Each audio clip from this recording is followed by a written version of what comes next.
Hi, this is Gary Meese, back again with the case against. I'm going to be talking today about Jason Baldwin. I'm going to read chapter 10 of my book, The Case Against the West Memphis Three Killers. And, let me say several things about Baldwin before I get into material in the book. And there may be a little repetition here, but Baldwin, and particularly in the movies, gives this impression of being this little pink cheeked child. Really, I mean, he looks like a little kid. He looks like he's about 12 years old, not shaving. Just wide eyed and definitely in over his head. And he was definitely in over his head with the murder case. In fact, he's probably in over his head on just about all the time anyway. But he gives it, so people see him in the movie and they have this emotional reaction, which is, it's understandable. But the emotional reaction is, look at this boy, he couldn't possibly have done this. Joe Berlinger is, one of his stories about the West Memphis Three, that he came to the conclusion they couldn't possibly have done this, was based on an encounter with Baldwin, where he sees his little pipe stem arms and he thinks, oh, this couldn't possibly have done the things that he did. Well, there's no proof, there's really no evidence that Jason Baldwin was particularly weak, or he was incapable of wielding a knife as he did in the killings.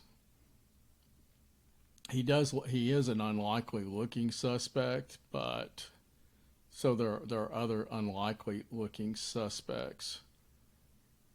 I hate to keep throwing these names out all the time, but did Ted Bundy look like the killer that he was? Did David Berkowitz? No. In fact, people remarked upon those two individuals. Oh, they don't look like they could have done this. Jeffrey Dahmer? No.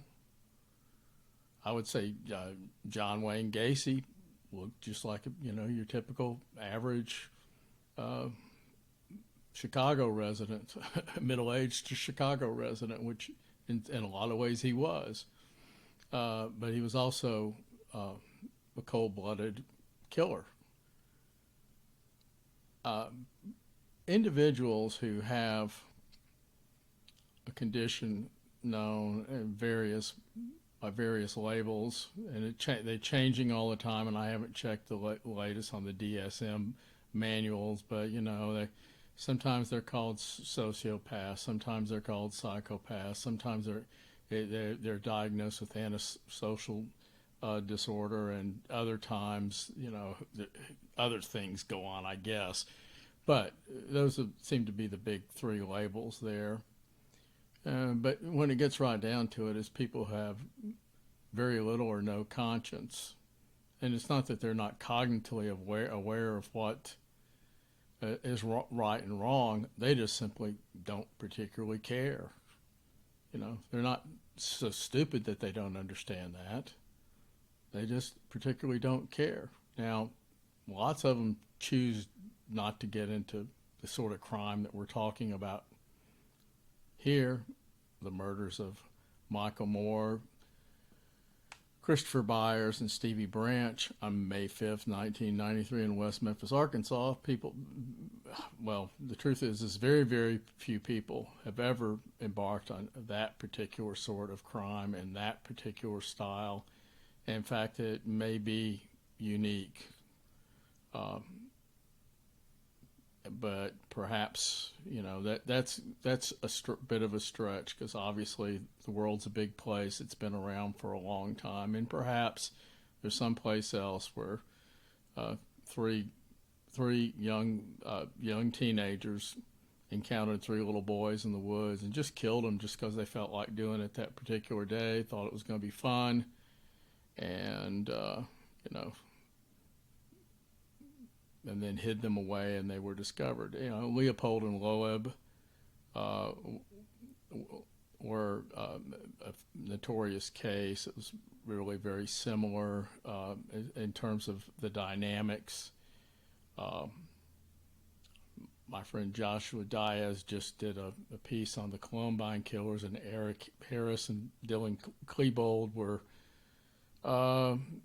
they formed what's sometimes known as a dyad. They become, but the two of them together are greater than the sum of their parts. And I'm pretty sure I get into this with my book, but what happened with Eccles and Baldwin is they fed off each other. Would either one of them alone have ever done what they did? Probably not. Damien was unstable and violent and certainly capable of hurting somebody. He certainly tried to hurt people, and but he seemed to lack the courage to actually go through with the crimes, this sort of crime, some sort of cold-blooded crime. Jason Baldwin, and to my mind, didn't particularly care that much. I mean, he really tried. He liked people patting him on the back and saying he's a good boy, and he played the role very well. He still plays the role very well. To my mind, it's a role that he's playing. It has nothing to do with the real Jason Baldwin, who really, will happily take advantage of you. To my mind, he's taking advantage of people as we speak with his Proclaim Justice organization in Austin, Texas. It's got the facade of something that is, actually doing some sort of good work and helping. It's the facade of, it's one of these Innocence projects. Which honestly, this whole Innocence project thing, there are people who are wrongfully convicted, and it's good that they have the DNA evidence, DNA tools now, so that they can look at old DNA evidence and maybe get some people out of jail who really don't need to be there. Though in many cases they're in jail for they were rapists. They just didn't perform that particular rape that they were convicted for and sent to jail for. But be that as it may, there's some people who are just really innocent. They need to be out of jail. I think all of us can agree on that. But it's been hyped up as something more than it is. The Innocence Project is experiencing the effect of diminishing returns on their investment in DNA testing. Relatively few prisoners avail themselves of, who would be eligible, and we're talking about serious crimes, would be eligible for further DNA testing. Relatively few prisoners seek that out, and many of those who seek that out end up it becomes affirmed that they did commit the crime, or their DNA matched the scene, and therefore we can determine on the basis of DNA we're not going to be letting these guys out. What would happen with further DNA testing with the West Memphis 3, which seems increasingly unlikely despite all the hype from Bob Ruff, is that it's not going to happen. I didn't think it was going to happen last year when Ruff was making a lot of noise about that. He's proclaiming this new technique could get results they couldn't get before, which is, as far as I can see, it's probably true. It's a shame they didn't have it back then. But, the case has already run its course through the courts. The West Memphis 3 were convicted, and they had an opportunity to present new DNA evidence in 2011 after going through all sorts of things with the courts and legislators and so forth in Arkansas changed the law largely on the basis of this particular case. And so when it comes right down to it, what happens? You know, they chose, instead of taking their so-called new evidence to court, they decided to plead guilty instead, to seek a plea bargain. If you let us out of jail, we'll plead guilty. Okay, that's not really an argument for innocence, and admittedly, from their standpoint, it's easy to understand. Hey, I'm in jail. Here's my chance to get out. It's kind of a no-brainer in a lot of ways. Yeah, I'll do it. What's not a no-brainer is that, particularly in Baldwin's case, the evidence against him, if they had just all this evidence and it was really, really, really good evidence, they have really good evidence against the West Memphis Three. It's a question of whether they had really good evidence that they could bring back to the courts again. And that was very questionable, particularly in the case of Jason Baldwin. You can certainly justify his conviction in a legal sense on the basis of a confession that he made to Michael Carson. Other than that, the fact that he's friends with Eccles. Other than that, there's not a really strong case in the actual courtroom that was being made against Jason Baldwin. It's understandable his attorney was just hoping that the jury would just see things his way and said, oh, they didn't really prove the case against us. We're going to let this kid go. We're going to convict the other kid, but let this kid go, because Damien looked very guilty and acted very guilty, and they had a sighting of him, walking away from the scene, and there were numerous other little things that he gave interviews where he sounded guilty, and we won't even go into stuff that wasn't in the courtroom. And he made he made a confession. You can talk about how good or bad it was, but he made a confession in front of a bunch of people at a softball game. And just from a strictly legal standpoint, if you want to take that as proof of guilt beyond reasonable doubt, you can do that and convict him for that and sentence him. I think it would be very foolish to do it on that basis alone. However, there was other evidence.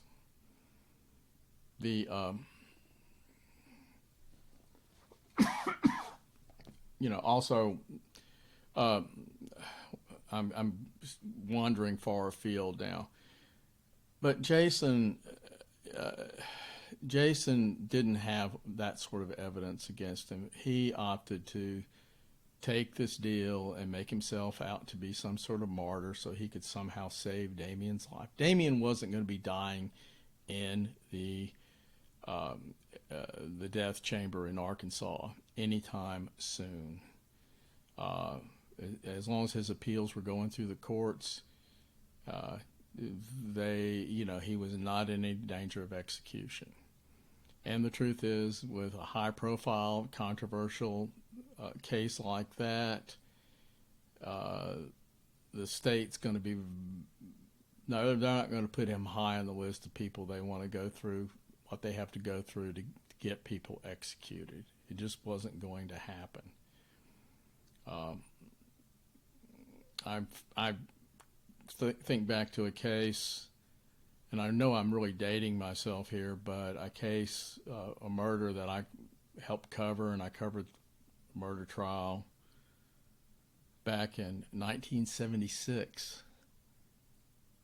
The guy's still in jail in Mississippi. He's been on death row up there. He's had 4 different trials, and there's no doubt that he did it. He's had 4 different trials, and he's still on death row last time I checked. So Gerald Jordan. Look him up. Uh, and he was I saw him in court. He's a very affable sort, joking with the guards and so forth. He seems to have gotten along well with people in prison. He certainly didn't seem scary in the courtroom. I mean, I was in there with him for days at a time during his trial, and some motions as well. And some people give off a really bad vibe. He didn't do that at all. Jason Baldwin doesn't do that at all either. He comes across as being this nice guy. He wants to come across as being this nice guy, and he succeeds to a large extent in doing that. I want to say again that he's got this organization, Proclaim Justice, and it sounds like he's doing good work. If you actually look what he's done, he's mostly made himself a little job. He's got a little office. He's got himself some prestige. He's got a little money for his friend, a little bit of money for salaries for him and his friend John Harden. They get cover travel expenses and entertainment and get to do things together and drink beer together. And as far as actually doing a whole lot of work, it's not really evident on the basis of the statements that they've filed with the state. And I haven't checked the 2020 statements, but I've seen the other ones.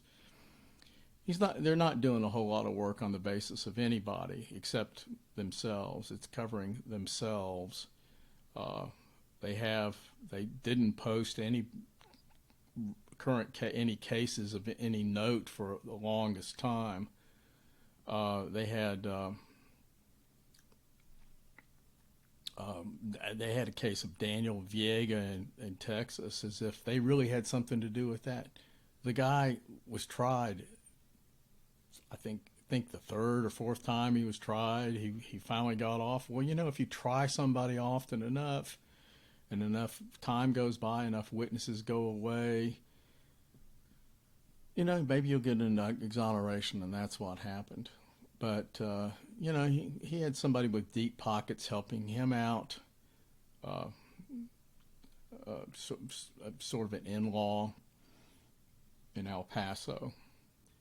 So he got out that way, and then Jason Baldwin shows up, gets his picture taken with Daniel Viega like he really had something to do with it.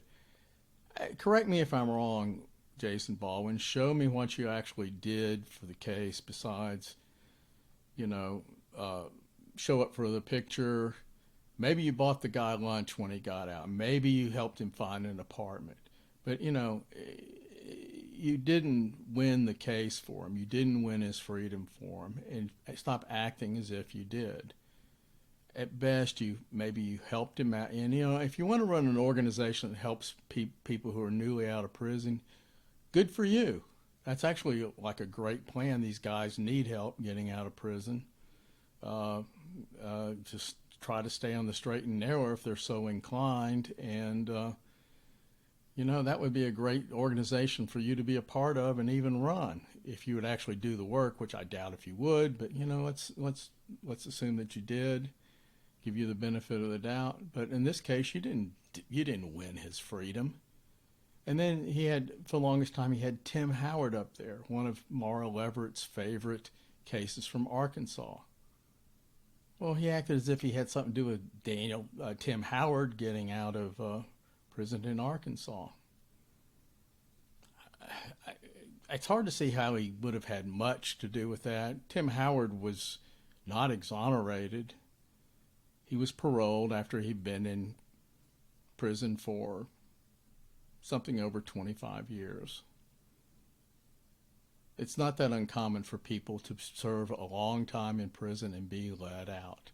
People who follow the West Memphis 3 case don't seem to understand that happens in some cases with people who have committed really horrible crimes, such as one of the members of the Chicago Ripper gang got out of prison on a parole after being in prison for many, many years. But he got out. Should he have gotten out? I'm not going to second guess the parole board up there, but I would think probably not. But, some guy gets to be in his 50s or so, he's probably, unless he is a hardcore serial killer or a very dangerously mentally ill sociopath, psychopath, he's probably not going to do anything that's going to really cause a lot of problems. He's going to have a hard time adjusting when he gets out, but maybe he'll just mind his own business. He ages out after a period of time. That's what's happened. That's probably what's happened with the West Memphis Three to a certain extent. They get out of prison. They're on the cusp of middle age, and they're past the time, and they're not in this dynamic with Damien and Jason feeding off each other. And, they've managed to stay mostly out of trouble. I don't think they've fulfilled their conditions of their parole, but Scott Ellington is, just a weak, pathetic individual who was perfectly willing to go along with whatever he could get away with this case as long as it didn't bother him too much. And that's what happened with the West Memphis Three and the parole violations, because they weren't holding down jobs. They weren't doing a lot of the things, or going to school. They weren't doing a lot of the things they were supposed to do. Certainly, it's particularly clear with Damien and Miskelly that there were some serious parole violations that they just didn't bother to do anything with. Baldwin less so. He seemed to try to cover himself. He seems to have actually held some jobs at various points, which is more than you can really say about the other two. And so, but for the last several years now, he's got this gig. Now, after we get past Viega and Tim Howard, he's latched on to there's a Nikki Zinger case, and I can't remember the guy that she's in prison with, but that case is just sort of old. It's not going to be going anywhere. And he latched on to a case with three guys from West Memphis who were involved in this murder that happened really probably within sight of the Robin Hood Hills where the murders of these three boys occurred. It was certainly the same neighborhood. It was in the apartment complex there, the Mayfair Apartments. Anyway, I am going to then I see something that this podcaster is going to have Jason on to help her out with investigating this case she's reinvestigating, which has been kicked around for quite some time, and it doesn't look like it's going anyplace either. And listen to the first couple of episodes, and it was sort of rehashing stuff that's already been rehashed many times. Is there any clear evidence that the guy's innocent? No. Is it a possibility he didn't do it? I guess so. It's a possibility, it's a possibility that Ted Bundy and Charles Manson and John Wayne Gacy and David Berkowitz didn't commit their crimes either. They were all just very, very unlucky men. We know better. We know how foolish it would be to actually assert that. They try that in their own defense and trial in some cases, but the truth is get enough evidence against somebody, circumstantial evidence, and you can conclusively draw the correct result that they are guilty, and that's what happened with the West Memphis Three. Now, I'm going to read from my book, The Case Against the West Memphis Three Killers. This book's available on Kindle and in a text on the Amazon site. It's a condensed, revised streamlined and arguably more readable version of larger, more complete, and at times slightly unwieldy, but I did try to craft stories, get some sort of narrative going in each individual chapter of the two books that this book was drawn from, Blood on Black and Where the Monsters Go. Those books are also available on Amazon. And now I'm going to read from chapter 10. As a slightly built teen interested in art and music, Jason Baldwin seemed an unlikely murder suspect, but aside from being blood brother to a blood drinker, Baldwin had a troubling history. Baldwin first was placed on probation when he was 11, and it's a little obscure about what that was all about, but this is what he stated himself. At age 12, Jason, his brother Matt, and several other boys broke into a building. They broke out windows on antique autos and wrecked the place. And this was variously described as a shed or something out in a field and outside Marion, Arkansas. Now, Jason says, these were old abandoned cars. They didn't really do anything. This is wasn't any big deal. They made a big deal out of something that wasn't a big deal. The fact is they were charged with breaking and entering and criminal mischief. And John Fogelman, who was the assistant prosecutor in the West Memphis 3 case, also prosecuted this case and recommended that the boys be placed in reform school for 2 years. And they were placed on probation. Gail Grinnell, Jason's mother, was ordered to pay a fine of $450 each for her boys. Family members portrayed this as an unfair burden on poor, hardworking mom.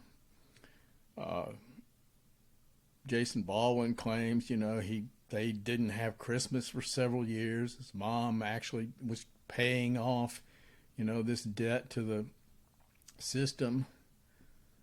But according to records, she only paid $10 of the fine. $30 of the fine. Excuse me, misread that. Obviously, it would have been a very poor Christmas if $30 was going to wreck their Christmas anyway. Though no doubt $30 seemed like a lot of money to Gail Grinnell. She argued that this was, very unfair and they were picking on her boy, etc., etc. Jason got into trouble again at age 15 when he shoplifted potato chips and M&Ms from Walgreens in West Memphis. He was placed on diversion of judgment for a year with stipulations that he stay in school and out of trouble. And, this is what was going on with Jason at the time of the killings. Is, he was asked to skip school that day by Damien. They thought he was going to, but he went to school anyway, and one reason is because he didn't want to draw that kind of attention. He didn't want to get in trouble. And in that sense, he was somewhat conscientious and pretty savvy. I will stipulate that shoplifting some potato chips and M&Ms from a Walgreens is not exactly a big crime, and it's not. And I will also stipulate that it's not unusual for teenagers, in particular, to do this sort of thing. They get some autonomy. Their impulse control is not what it should be, or ideally would be if they were. They're not adults. They're still kids on some level. And so, they see easy pickings and they think they can get away with it, and they often do, but they often get caught too. It's not that unusual, and it's not that big a deal, but it's not as if he'd never been in trouble, which is what some people assert. And meanwhile, his family life was in turmoil. Jason's mother had made 4 trips to the Crittenden Memorial Hospital emergency room that January. And these were all related to her mental problems. She was treated for self-inflicted wounds to the neck and arms, and that's according to Blood of Innocence, the book that Guy Reel, Mark Pereskia, and Bart Sullivan wrote back in I think it was 1993. 93 or 94. They actually wrote that. It was a very early book on the case, somewhat overtaken by events and somewhat dated, but still a very good, interesting read if you can find a copy. It's out of print, but you can find copies. They're not hard to find. Gail Grinnell, she's also known as Angela, so let's say her name is Angela Gail Grinnell, was having paranoid delusions, and she was involuntarily committed to the East Arkansas Regional Mental Health Center in February 1992. I think I have this wrong. I think it was 93. Around this time, I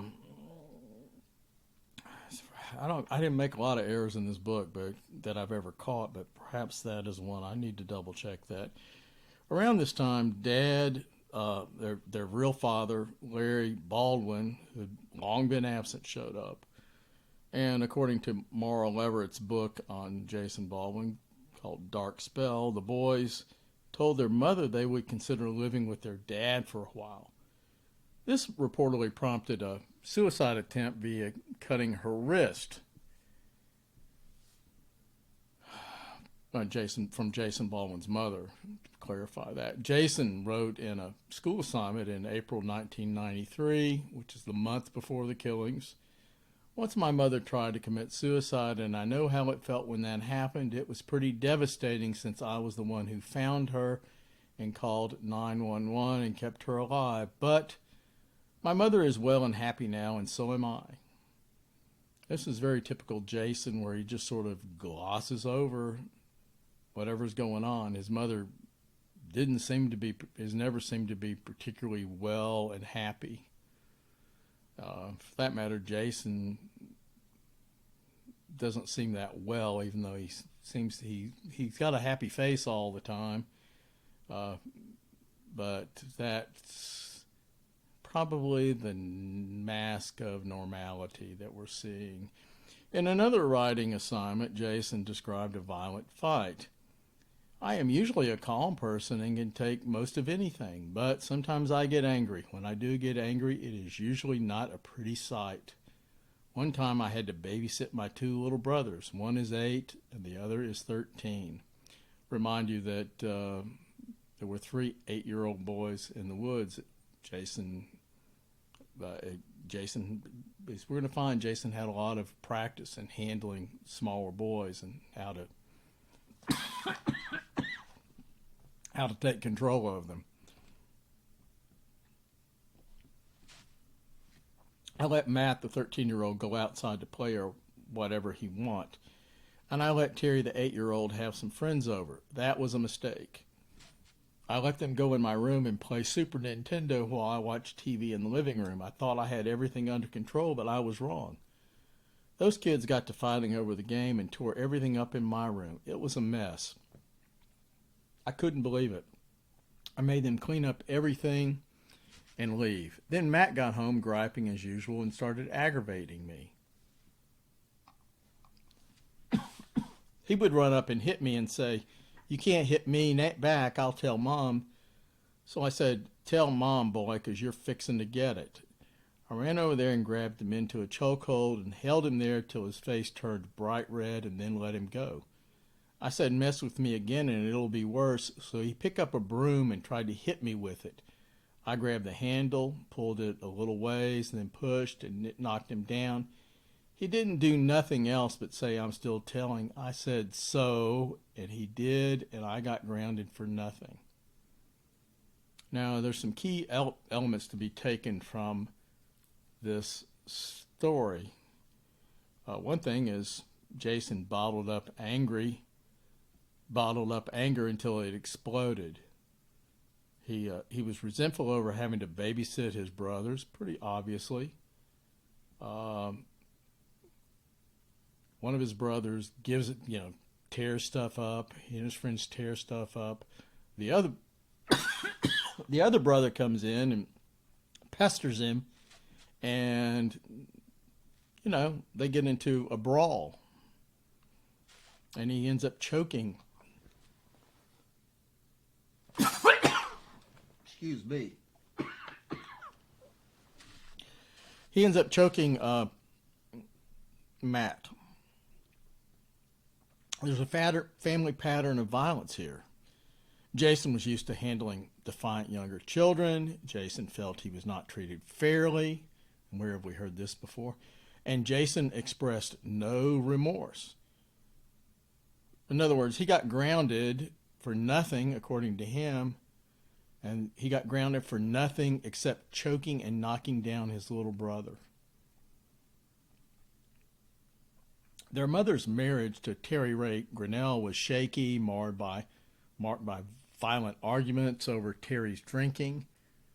Jason often had to call the police, and this is according to Mara Leverett's book, Dark Spell. And his stepfather often slapped not only their mother, but Jason and Matt. There's a lot of family violence going on here. You get the picture? In the spring of 1993, Jason confronted his stepfather. I took that little bat and I hit Terry with it. He hit the ground. I opened the door and said, "Leave." This is what Baldwin described in Dark Spell. So, Jason, just weeks or months before he handled, these three little boys in the woods, and he has these so-called little pipe stem arms where he couldn't possibly do anything.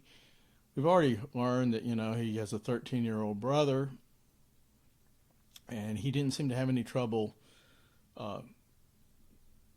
taking care of him and, immobilizing him, overpowering him on two occasions very close together. He didn't seem to have any trouble using a bat on his stepfather, hitting him with it, knocking him to the ground. And basically, and then ordering him out of the house. This does not jibe with the image that he's got in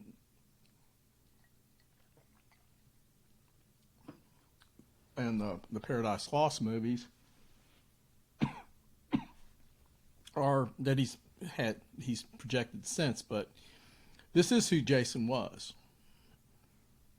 He's not what he seems. So anyway, Terry Grinnell was out of the house. Soon Dent moved in. Dent had a lengthy rap sheet that included multiple counts of larceny, burglary, and auto theft. And Dent was Gail Grinnell's new boyfriend. Gave some very valuable information about Jason Baldwin to police. Described him. He has no reason to try to implicate Jason. He's not in the relationship with Gail Grinnell anymore when he does this. He gives a very detailed description of what happened that day, and there were some May 5th, 1993, and there were some markers for him because he was in the process of breaking up with Jason's mother. Again, evidence of more tensions in the home. Mentally ill mother, drunken stepfather has to be run out of the house with a bat. Here comes a chronic criminal, and mom and the chronic criminal aren't getting along too well.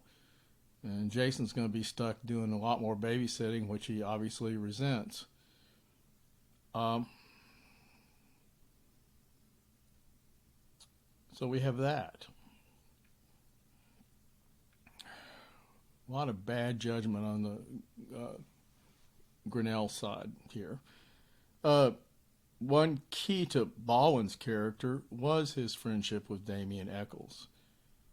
It's not an aside, it's not a side issue, and it's not nothing. Baldwin has acknowledged Eccles and his mother were mentally ill. What he hasn't explained was his camaraderie with the weird, sinister Eccles. Criminologist Stanton Samnow in Inside the Criminal Mind. It's a pretty interesting book. It's a fairly standard text for those who want to know more about the criminal mind. He states, criminals seek out one another for their own purposes. In radar-like fashion, they hone in on others who have similar interests. They are not enticed into crime against their will. If a basically responsible youngster makes an unwise choice and misjudges another youth who he discovers is up to no good, he will eventually extricate himself from that situation and most likely from the entire relationship. So we have responsible use.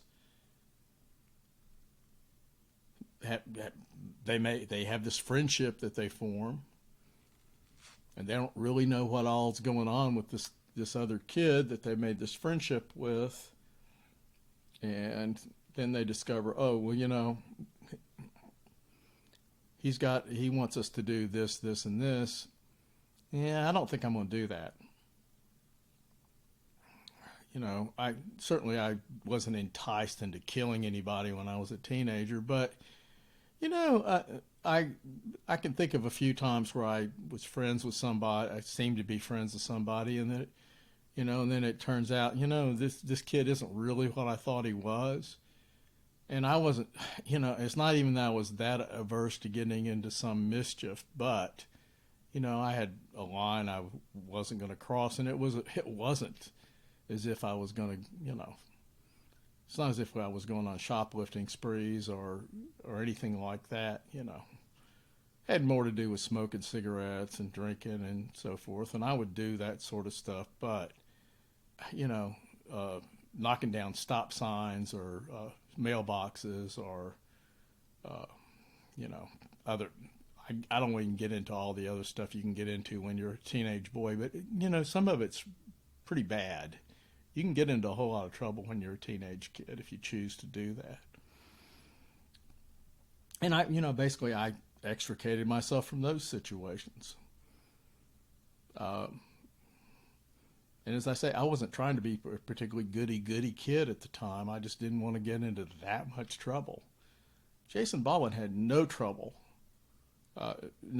hanging out with Damien Eccles. They fed off each other. They watched the same horror movies. They joked about torturing and killing bums. They actually went out and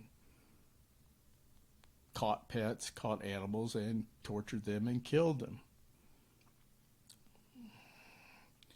And without conscience, the disturbing world of the psychopaths among us, another very well-respected criminologist, really somebody who's considered the gold standard on sociopathy, Robert Hare, he explained, psychopaths are social predators who charm, manipulate, and ruthlessly plow their way through life, leaving a broad trail of broken hearts, shattered expectations, and empty wallets. Completely lacking in conscience and in feelings for others, they selfishly take what they want and do as they please, violating social norms and expectations without the slightest sense of guilt or regret. Jason Baldwin and Damien Eccles were two of a kind, and they certainly seem to have charmed, manipulated, and ruthlessly plow their way through life. Jason's looking, most of his work in his proclaimed justice organization, at least the public face of it, has been, let's raise some money. It's not even clear what they're raising money for, except maybe to pay the rent, pay his salary, keep the doors open. It's not. It's really very questionable. It's very questionable how much good Jason Baldwin's going to do any of these people he calls his cases.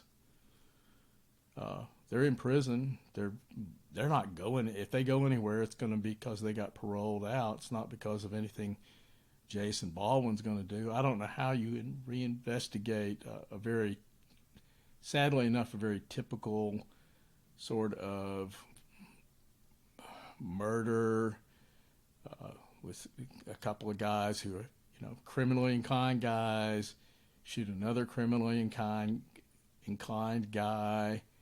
They get caught. They do time, and it's 30 years ago, and you're somehow going to come up with some new evidence that's going to release them. You couldn't have done it at the time. You're certainly not going to do it 30 years later. And I'm coughing. I apologize.